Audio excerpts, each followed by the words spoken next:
Да, бе, да. О, да знаеш какво яки съм си купила? Готов Марко на жена. Да, бе, с заплати, дето си купих и купих на она. Не мога ходи голо. Да. Ей, верно, бе, тя имаше едно старо яки.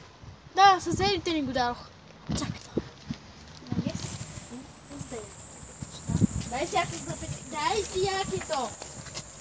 Ще го продам. Защо? А ти ще ходиш със старото. Ще го продам, не ме интересува. Сега съм позавела тук да живееш. Спъйте ден. Цял ден седиш в това училище. На малко уважение. На топло седиш в това училище, а аз съм мъчиш на студено и сега съм си купила едно ятки. Сега да. Ти искаш ли да купиш едно розово яки? Да бе, Марково е бе. За колко? 60 лева. Добре, отлично да се. Мамо, ще ми помогнеш ли за една задача? Чакай малко. Yes. Няма къде да се караме сега, че ще някакво съвсем. Как се караме?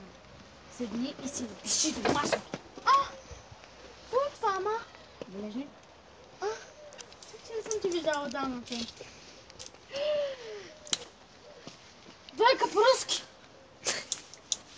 Двойка по-руски! Поиставя това на тройка! Това на тройка! Двойка! Двойка на тройка! Не реви! Не ми реви само! Хвата тройка, ма! Зере! Як се ми пата! Ма не мисля, половина чума, ма! Хвата тройка! Аз на такова да съм те възпитала! Тук се. Чакай, че не е тройка в бележника и може такива работи. Тройка в бележника. Аз на такова да съм я възпитала. Всичко е купуваме тя, накрая тройка. Добре. Хайде, чао. Само да ти помогна. Молодец. Ма ти не луда ли се правиш, ма? Сега ще видим къде си. И ще те прибира отвоя. Мамо!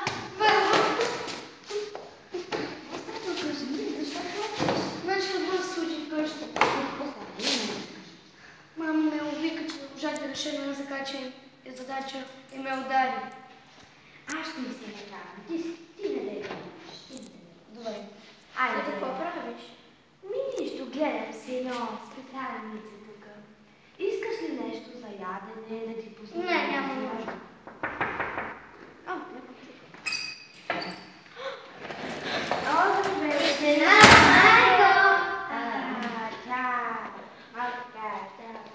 Замина за Истанбул да ви изненада.